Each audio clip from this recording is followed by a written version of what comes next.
So I hope things are going in a good direction for yourselves. It's kind of never a straight line, really. It wriggles around up and down, and sometimes you get stuck in bits for stagnant.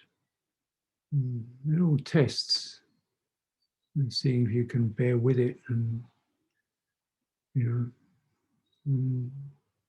keep a sense of faith and inquiry, and come at another angle.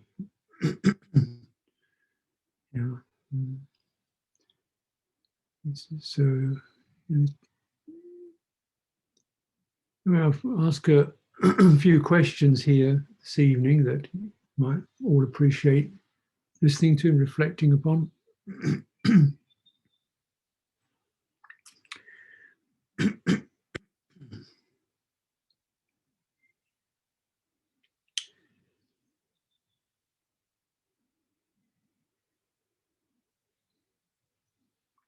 Questioner expresses appreciation for centering on the heart.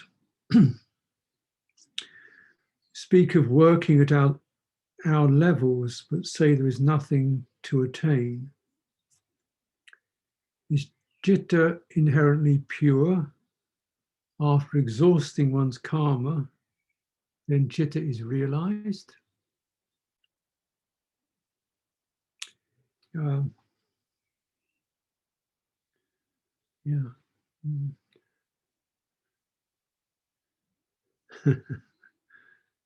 See, working within your range, it means the kind of strengths you have, also the material that you're dealing with.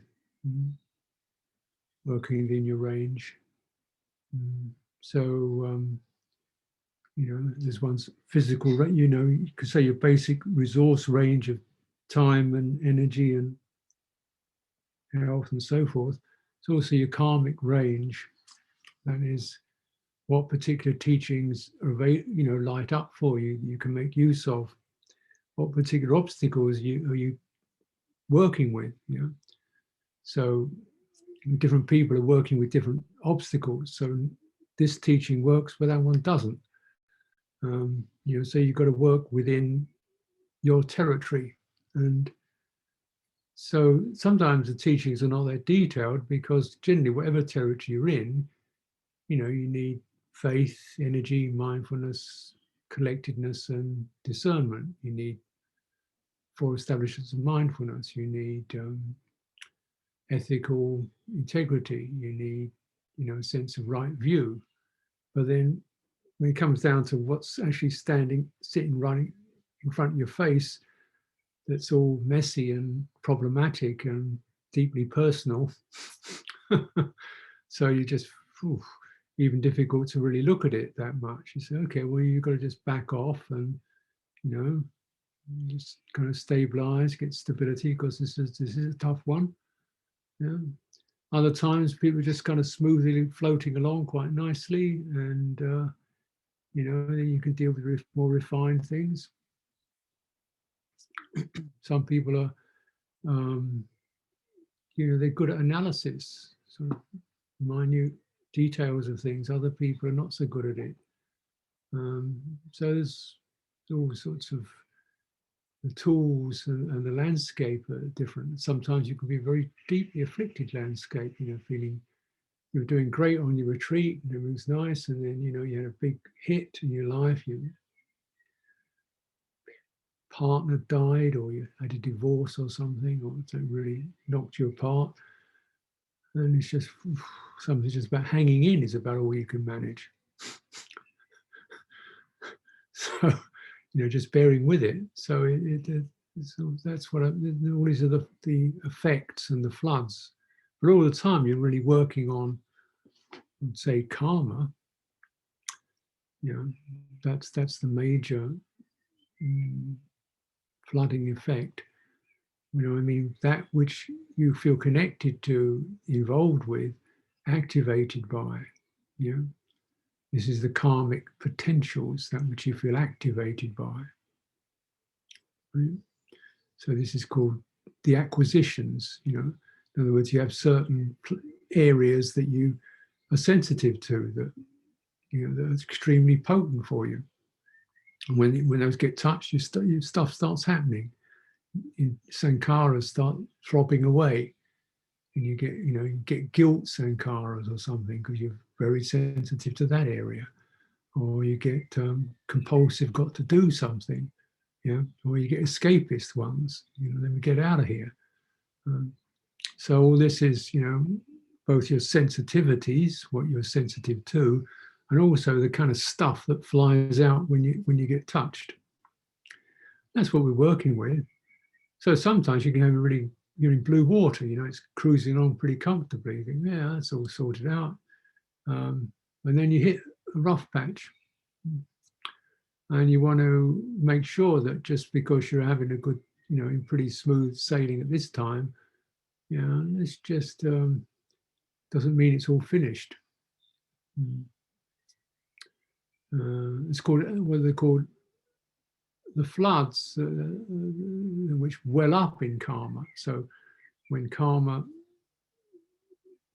there's these potencies start igniting, and you get these floods of forming a person is the main flood. Maybe a distressed person, a guilty person, an overwhelmed person. And it moves like that.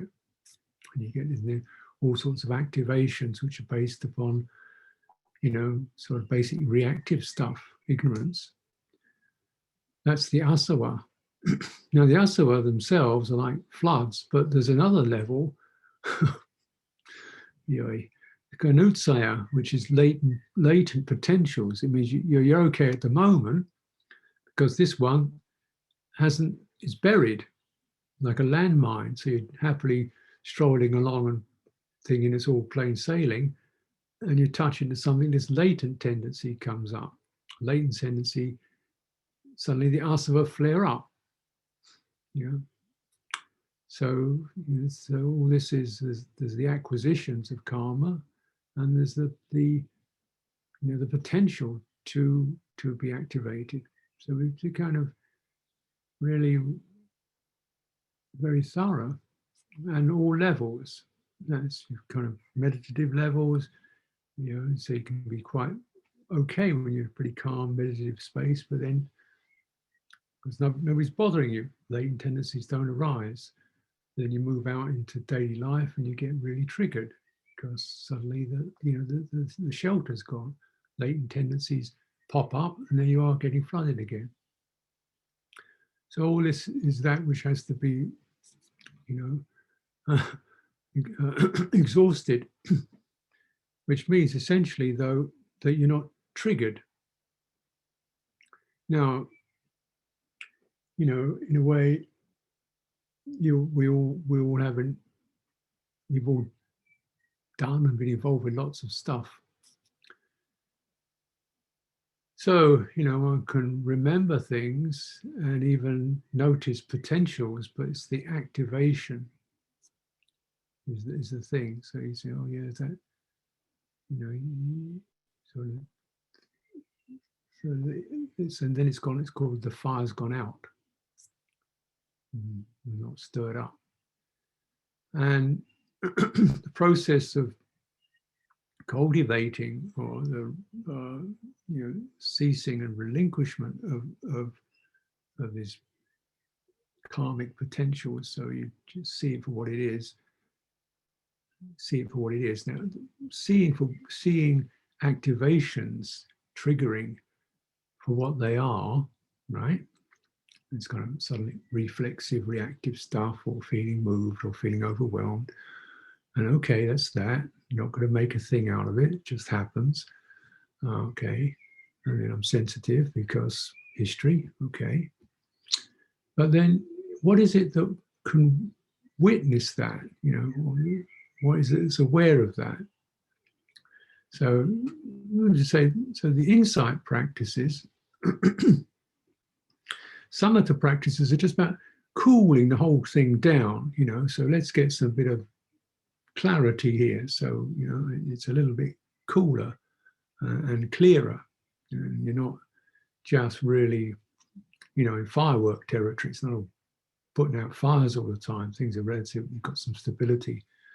So that from that stability, you okay, there's a stable place. Now you then from a stable place, you can look on and there's that, or feel, look, feel, see, whatever. And so again, the main teaching, one of the main teachings of insight is just notice that that activation arose, it flared up, and it passed. What's that like? How's that feel? You know, it rose up, flared up, and it passed. How's that? Well, if it does that, you can't really construct a person out of it. Person identification occurs through constantly going through feedback loops. That is, the agitation stirs up, you get agitated about it, you struggle with it, you worry about it, you say, I shouldn't feel this way. You keep making, you get the tumbling on effect, right? This tumbling on, this is the asava, this is the flooding experience. Something happens, you tumble over into it and start making more of it and worrying about it and wondering why it happened and you're wrong and this and the other. And that tumbling on creates the person who tumbles and then tries to stop tumbling. Now the calm play, witnessing, stops the tumbling. So yeah, the agitation arises and passes. Cat's just wandered in. I'd like to say he's wandered out again. Sometimes he might like to say hello, but no. So, you know, that doesn't sound like great, but that's actually an incredibly helpful experience. Rather than not getting agitated, which I don't like getting stirred up, but really to see your stuff roll up and pass, and okay, you get this sense of dispassion, and which is not about, it's not calm, it's dispassion. Calm means nothing much is happening. Dispassion, something's happening, but I'm not in that, you know. I'm not in that. It's just, there he goes. And that's actually more useful. There's a sutta where the Buddha is answering a question, saying, somebody says, is it true that a noble one has no evil intentions, body, speech, or mind? That must be a pure one. Someone has no evil intentions of body, speech, or mind do not arise. And the Buddha said, well, in that case, you know, a newborn baby would be an arahant, because they don't have much intention at all. They just lie there kicking their legs. And so no, a noble one is one who knows an evil intention when it arises, knows what it triggered it, and knows that it passes. They don't make a self out of it. So in a way, the karmic, you're actually in the karmic territory, right?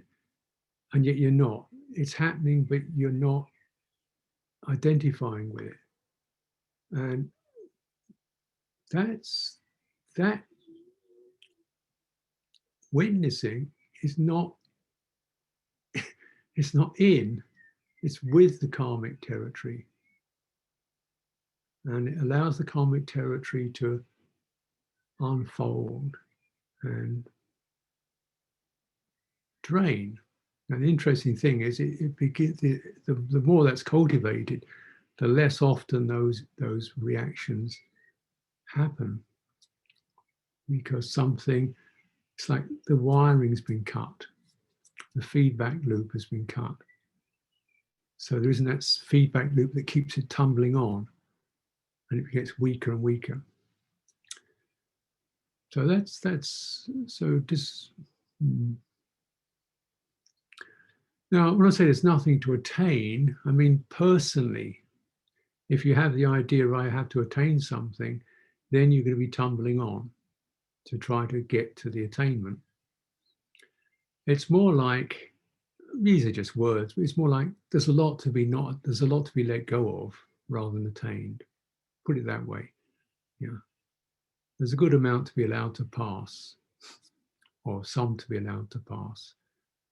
And the more, but there's no acquisition, if you see what I mean. There's more like a draining of the floods. Is jitter inherently pure? No, I wouldn't say that. That's sort of abstract. What we experience is a heart that's affected by this, that, and the other, and has the tendency to incline into activations and so forth. That's what we experience. Now, so we get the sense of I'm experiencing, so, things are affecting. Now, when there's less effect, there's a sense of knowingness. And this reactivity ceases, or it calms. And that's called anya, knowingness. So the jitter, then it's called the jitter is released from these floods, asava. So then when it's released, they say you can't say anything about it, because it's just like, what happens to a fist when you unfold it? Is it there or not there? Where did it go? It's like, it's a different creature. And yet it's the fruition, the unflooded jitter. It's one of these topics that can be problematic, because if you get, some people feel a bit edgy about talking about jitter being released, because then it becomes some sort of self or soul. And it's like the Upanishadic, a higher self, which but then the issue is, well, if releasing is good for you, shouldn't you be able to experience it? So what is it that experiences nibbana? Is it nothing, or so then this is the language is tricky. But certainly the forest tradition, one of its main tenets from Venerable Mun was, there is an experiencing of the unconditioned. And one of his main disciples, Ajahn Mahabua, called it the deathless jitta, which is a little bit controversial, but these are just trying to find words around some experience of knowingness, stability, openness, that is not about feeling, a perception, an activation, state of mind. It's beyond that. And my suggestion is, you just do what you can with activations and witnessing their changeability, and staying in the open space, and see for yourself. We don't need to call it anything. Father died recently. Found myself thinking about karma. Some more karma. Buddhist friends make comforting comments about his karmic transition. I can't imagine any mechanism that could be aware of my father's life enough to make any judgment on it and determine an appropriate rebirth or transition. How can I think about karma after death? How could it operate without a God? Well, it's good to have friends, isn't it? No, I don't think they can really be completely aware of details of your father's life, but essentially the mechanism of rebirth is jitter.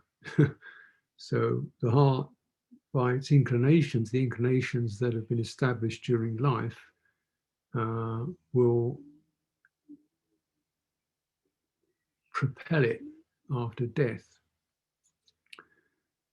Rather like the waves of the sea, you know, you have these tidal forces. So it's churning away, and the wave comes in and crashes. The water is thrown by this tidal current. So, you know, so that's churning away in the sea, and when it gets to the land, right, the churning of the waves throws the waves up onto the land, and they crash and roll back again. Well, the land is like death, you know, we're in the ocean and we hit death, get thrown up according to the kind of wave pattern that's been established in life.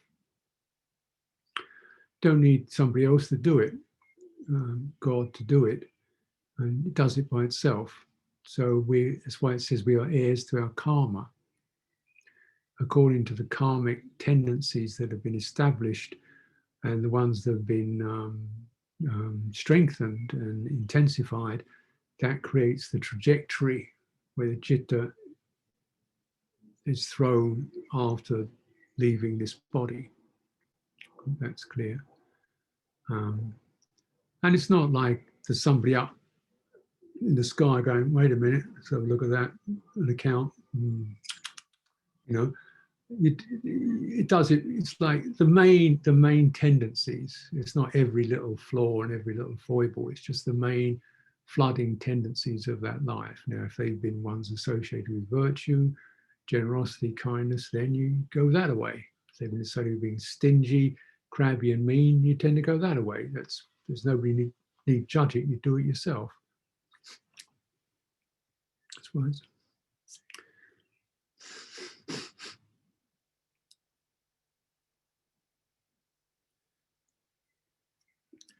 So the question is about feeling compassion. How does being enveloped in compassion feel? I can feel goodwill, friendship, gladness, I think even equanimity as responses to feelings, pain, and sensations that arise in the body or mind. But feeling compassion is not clear. I'm a mom of 2 grown sons in their 20s. When I think of compassion or protection, my intentions go straight to clinging and something to not very soothing. It just leads to worry, concern, sadness. It'd be wonderful to feel, to know how soothing compassion feels. Ocean-like compassion. Could you give any guidance? Well, the characteristic of all these qualities, they are void of the abundant, exalted, free from hatred and ill will. So that's the salient quality of all these brahmaviharā. The chant we do most days, you notice that. So in some ways they're pretty much the same. They are rich, they're uplifted, they're free from hostility, in other words, fear, you could say, fear of the hostility of others, and not having irritation oneself. So, 2 kinds of ill will: the ill will we put out and the ill will we receive. So brahmaviharā means that other people's ill will, you're not paranoid, you're not kind of affected by it. Now,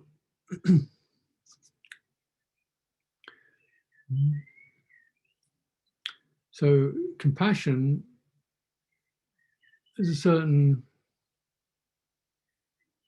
it's a guardian.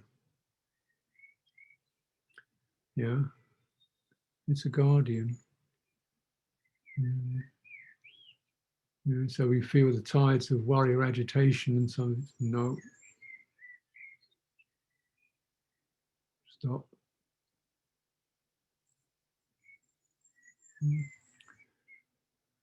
It's cool, and strong, and it inclines to suffering, inclines towards that with the intention to protect the jitter from it. You can't protect the jitter from suffering unless you go right up to it. And then compassion is the stop. Don't make anything more out of this. You know, if you're feeling upset, you know, understandable. You know, you've been hurt or annoyed, or somebody's annoyed you. Understandable. Don't just stop making more of it, beating yourself up about it, getting compulsive and getting a fluster about it. Just stop. You know, because you're going to do yourself more damage. Don't react to it. And then the painful feeling will arise, but then it'll dissolve because you haven't reacted to it. I think that's the way compassion works.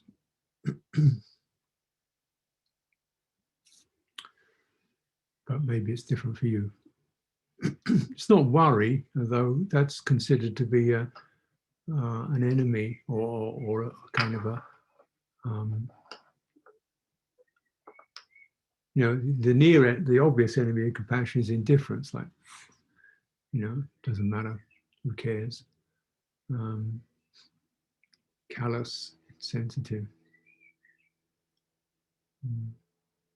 So compassion feels the suffering but doesn't proliferate around it. Stops it. Stops. The different kinds. See, the different kinds of dukkha. One is the dukkha just of being existing. I'm sad to say, it means we experience physical pain, we experience sickness, we experience separation from those we love. That's the deal. Once you get into one of these body bags, you know, that isn't something you can do much about fundamentally. The suffering you can do something about. This is called the sabhava dukkha. And another kind of dukkha is a sankata dukkha, which means the dukkha that you create by getting agitated and upset about it all. Mm-hmm. And that's something you can do something about. And then compassion is one of the means whereby that proliferation and agitation is checked, stopped. And of course, it's also that which reminds us when we're about to go into some compulsive area where we're going to get hurt, says no, stop, you know, start getting involved with things that are not good for stop, out of compassion.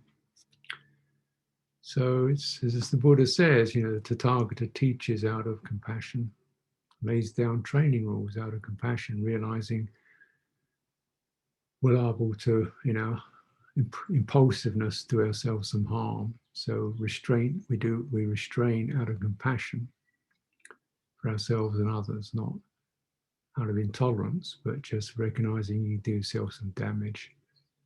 So there's a certain firmness about compassion, I find.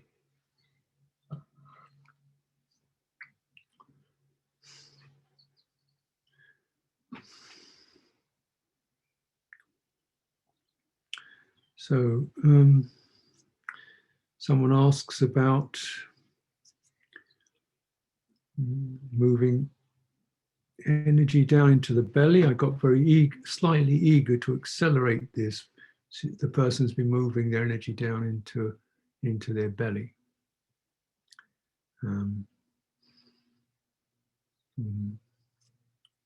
or she or he or they have been getting more kind of central, embodied, so more abdominal. They got eager to accelerate it by breathing into the lower back, which you can do, which is quite a good thing to do when you're standing meditation. Okay. When you do standing meditation, it's good to, as you feel that ball of the belly swelling, focus on how it moving or how it swells into the lower back. It'll give you a lot more, helps to give grounded strength, and it keeps returning to the spinal axis. And so this is really helpful because it's in the spinal axis you get the strength, the resilience.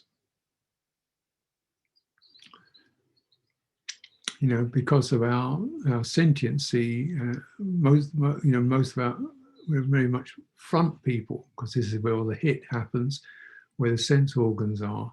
But here we're also most sensitive. So often people are extremely, on the front surface of their bodies.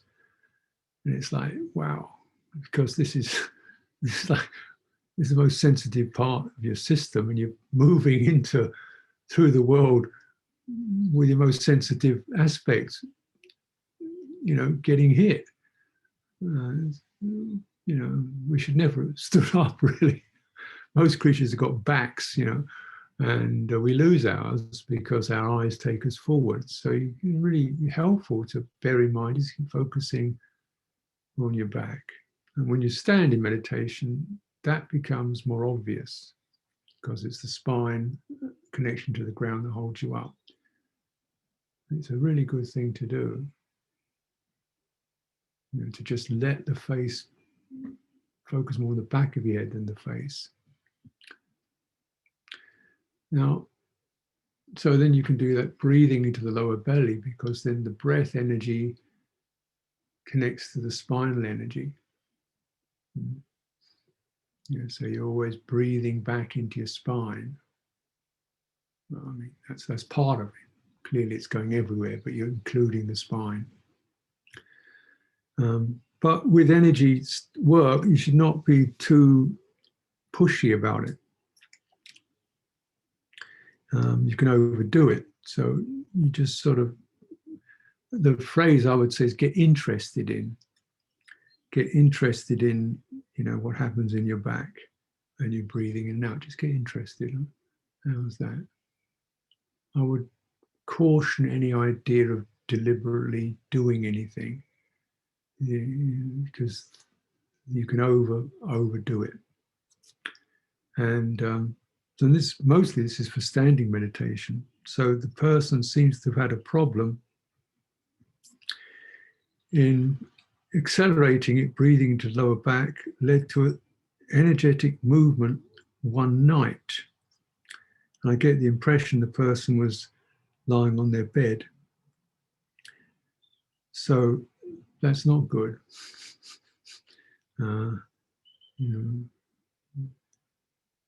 Because your back isn't prepared for it when you're lying down. It's in a kind of very relaxed state. It should be quite open, because then you're putting something into a system that's isn't opened. You tend to close at night, so you shouldn't work these things into your body at night. And sometimes it's good not to do too much of that kind of work before you go to bed. It's just good to, before you go to sleep, just sitting. Nothing too vigorous. Let the system cool.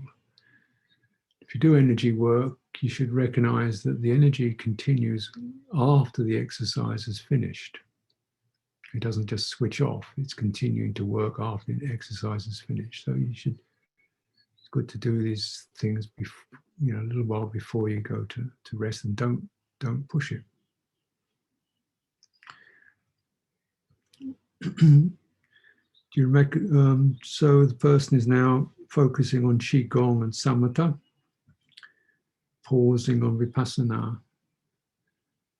Yeah, well, it's your choice, and whatever feels interesting and purposeful. So there are times when perhaps you realize it's good to the qigong and the samatha builds up the stability aspect of practice, and and then the vipassana is much more the understanding aspect, wisdom aspects come out of that.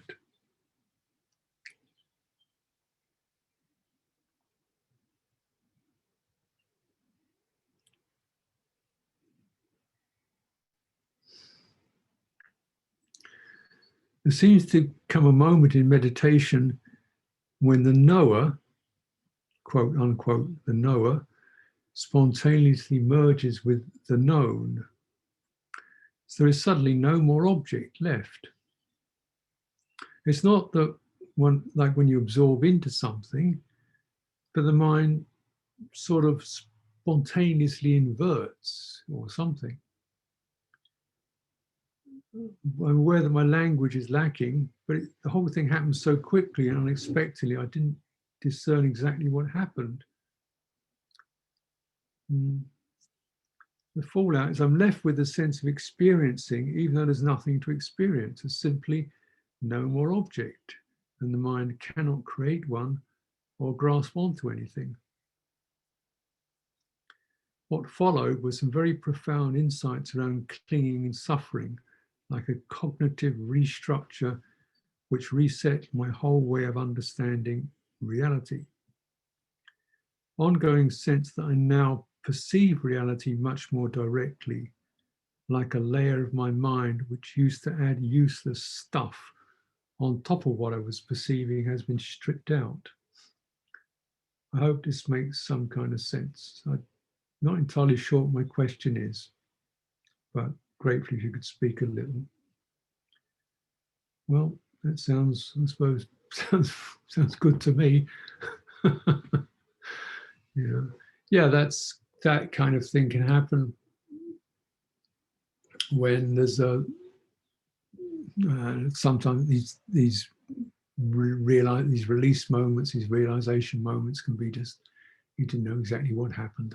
Jitter just did it, because it's not entirely up to the person to make these things happen. Jitter gets to a point, and sometimes it just, as I say, inverts. It's not a bad way of looking at it. Instead of creating an object, it just goes back into itself.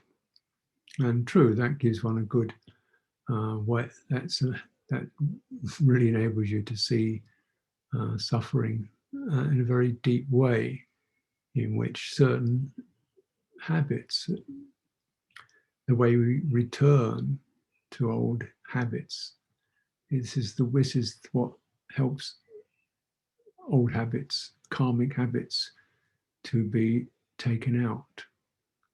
That process, the jitter resets and doesn't want to pick that up again.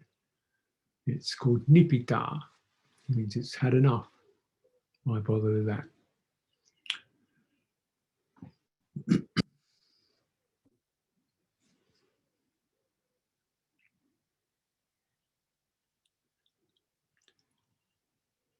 Another question, when I begin to get concentrated, I often get hijacked, my interpretation that is, into a state of comfortable numbness.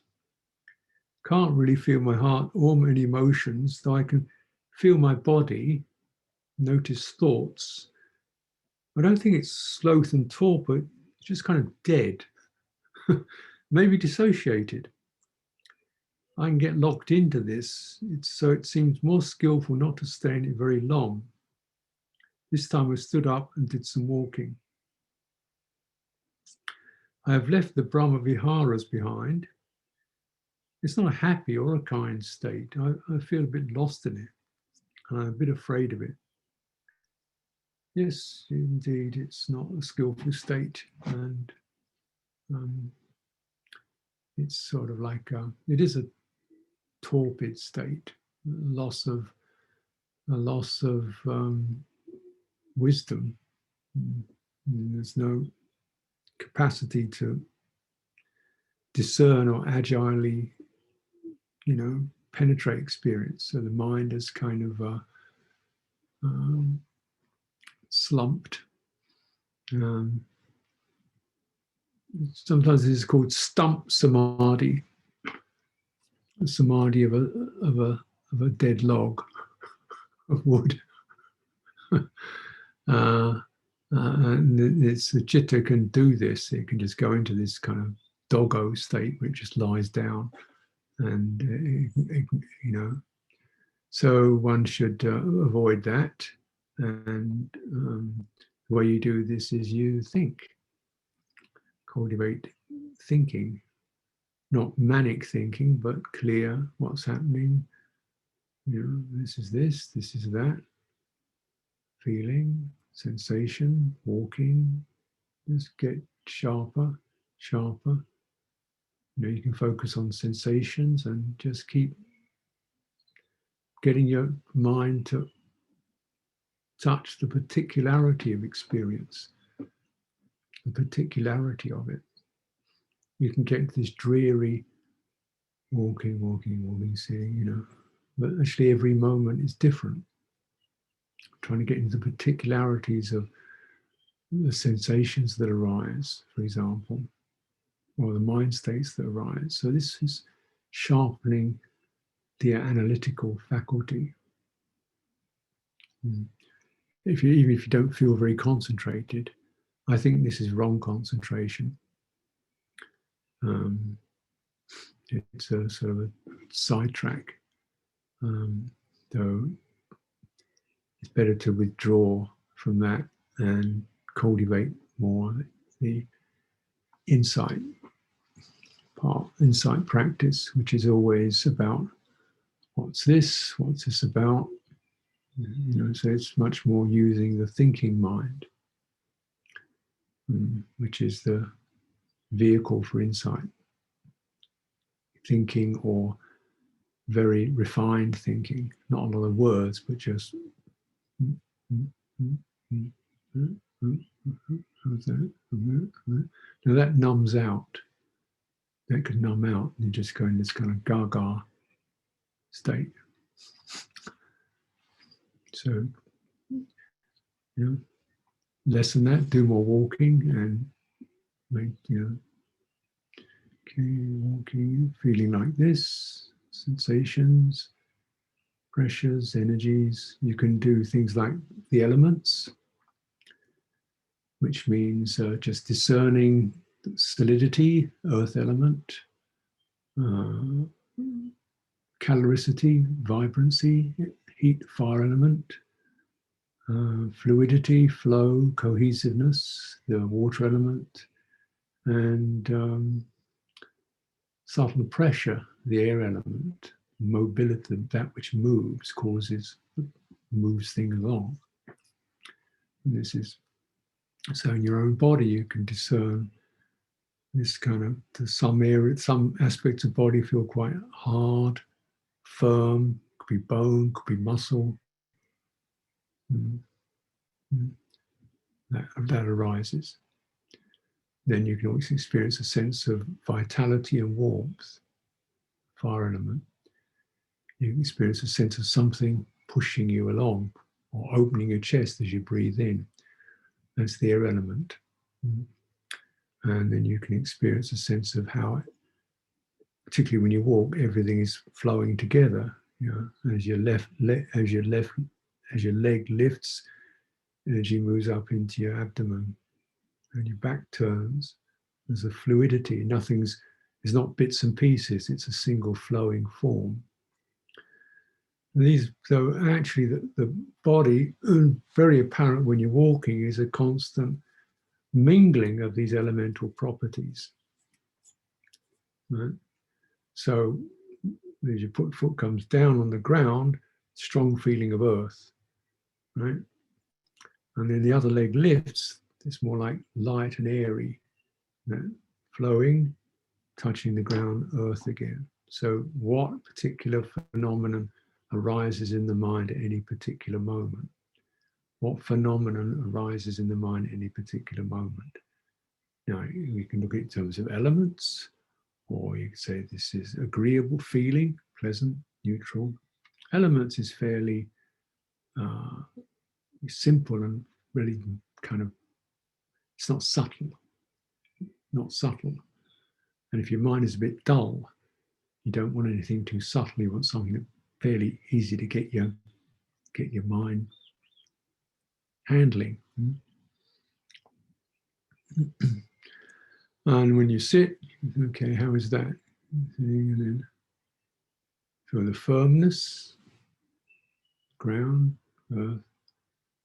Then the belly opening and closing, that's the air moving. Then the energy, warmth, vitality flowing. And just notice what's arising at any particular moment in those terms. That's your insight practice. That's the, because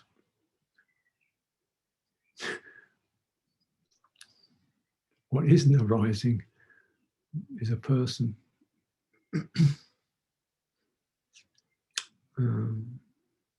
There's elements, properties, qualities. Yeah. Check out, is there mindfulness? Is there investigation? Check it out. If it's not, bring it up. Investigate. Don't let it slide.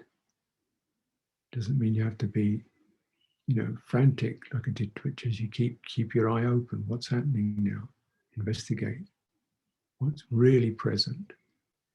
Person is a fantasy, an imagination that comes out of the spin. No spinning, it's just sensations, properties, energies. That's the capacity of mindfulness, discernment, and that's what's happening. And that's perfect. You don't need an identity to walk up and down. You don't have to have a whole, CV to walk up and down. You just put it aside. You just let the body do the walking and be with that. But that sharpness, that's what your practice would benefit from, in my opinion.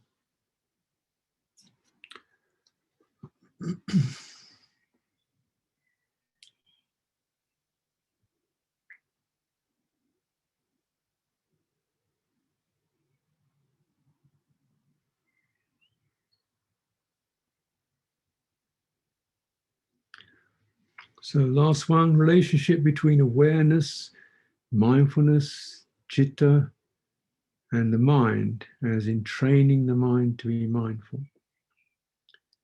How can we use these pragmatically while meditating and being mindful in daily activities?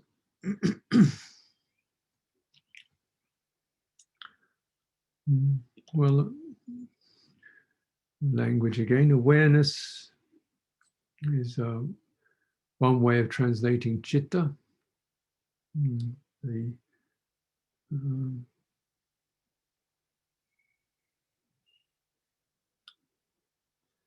To say it's the heart of the heart of consciousness, heart of the mind consciousness. So, you can use these kind of maps. Mind consciousness is the ability to form abstractions. So we directly see something, we think bottle. That's mind consciousness at work.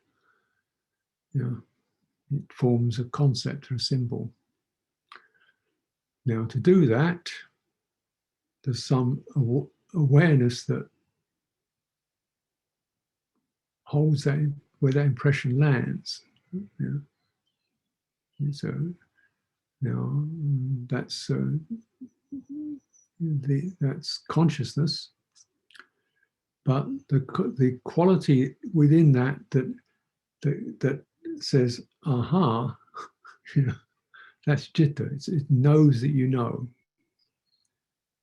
It knows you know. It's knowing the know. It's you know that something's occurring. That's jitter, right? You get it. mean, maybe, you know, whether you can explain it, no, that's secondary. You feel touched. You know, that can, that's jitter. Right? So that's awareness. It knows that you know. It knows that something's happening. Now, mindfulness is the ability to stay on theme, to bear something in mind, to keep the jitter focused on a particular theme or property, object, concept, notion, turn it in a particular direction, stay there. So mindfulness is, if you like, it's a manas function. The thinking mind determines, okay, stay there. That's attention. But it's guided by right view so that there's a connection to the heart, to witnessing, bearing in mind so that we can take that in and get it. Yeah. So without mindfulness, then attention just scatters around, you know, over the surface of objects. Oh, that's that, that's that, that's that, that's that, that's that, that's that. There's no, mindfulness makes it subjective. In other words, that's that, it's happening. Oh, we get it, right? So, for example, one of the subjects of mindfulness is mindfulness of a dead body. So, and it says, you know, when you're mindful of a dead body, you say, oh, there's that body. Not, you know, I'm going to be like that one day. That's the idea. It's not just, but there's a certain subjective hit that comes. That's why you do that exercise. It says, oh, right, death. You know what that means. Right? You know it. It gets you. Now that touching the citta. It's not abstract knowledge, it's direct knowledge. And mindfulness is that which gives you direct knowledge, direct access to experience how it feels. So it's directed by attention, but it connects to the jitter, connects to the heart. The training to be mindful, this means, well, you're training to be with what you're with. In other words, okay, you know, you're doing things and you're letting it get you. You're feeling it, you're sensing it. Oh, that's that. That's that. That's that. You know, you're letting it touch you. That's mindfulness. But of course, letting it touch you, but not spinning out around it. So there's both a receptivity about mindfulness, a direct connection to your heart, but also there's a stabilizing effect, like just be aware of that, don't make more out of it. You know, so you can then investigate that. That's making me feel rather upset, annoyed. What's going on? Well, this quality of agitation, then you can respond to it because you're mindful, you're bearing it in mind. You know, conventionally speaking, you know, there's a lot of data, then you don't really, you know, not very mindful because the mind is just jittering from one thing to the next. It's not getting anything, so we don't really show up in our lives for much of the day because we're just skittering across the surface. So there's no wisdom, no learning, no judgment, no wise assessment. Now, when things are very busy, so when you're meditating, maybe not so much is happening, it can be relatively easy.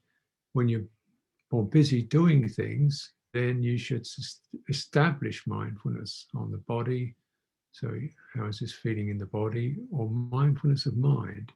So, you know, this particular activity and what is the mind state that's being conjured up through these surface activities? So you're not mindful of the objects. so much as mindful of how you're being affected. Right? So you're not mindful of, placing your attention on the object, but on the effect it's having. Mindfulness of mind. I'm suddenly recognizing I'm getting affected by agitation. Therefore, there's a possibility to respond to it. I'm getting affected by compulsiveness. That's occurring. So it takes you to the third and fourth establishments of mindfulness. And seeing that clearly,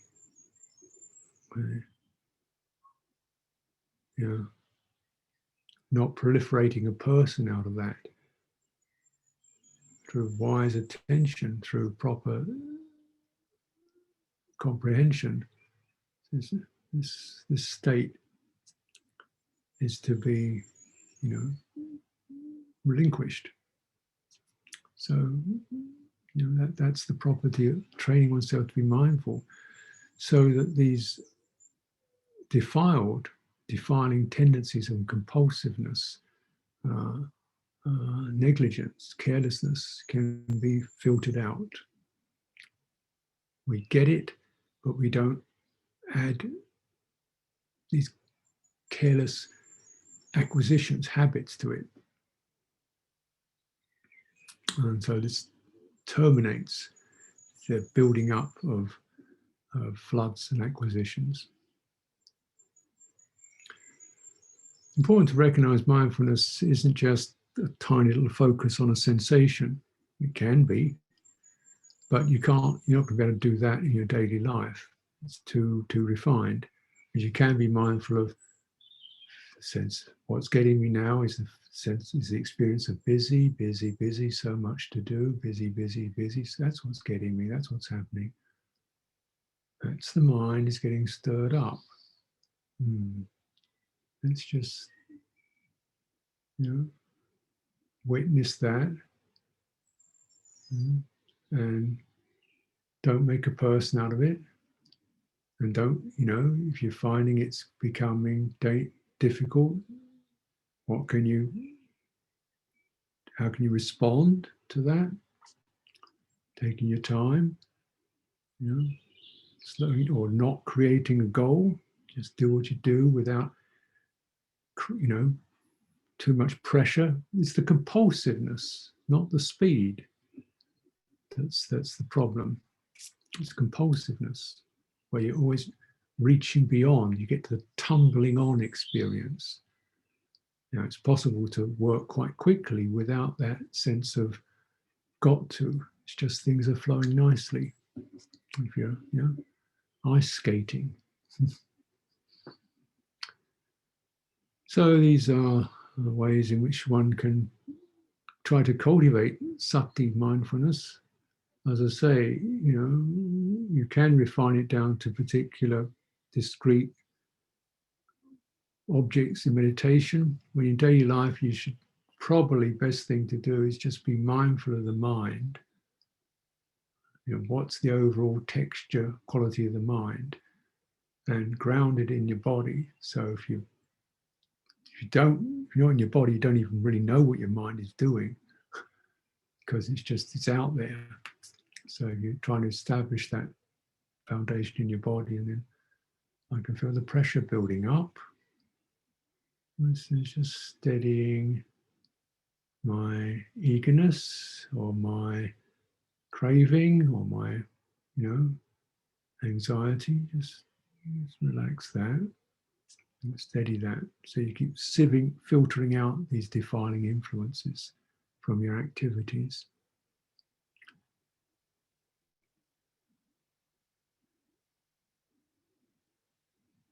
Okay. Easier said than done. But practice. That's the way. Let's take a break now. I'd like to take 5 minutes or so to freshen up, and then we can practice together till the end of the session.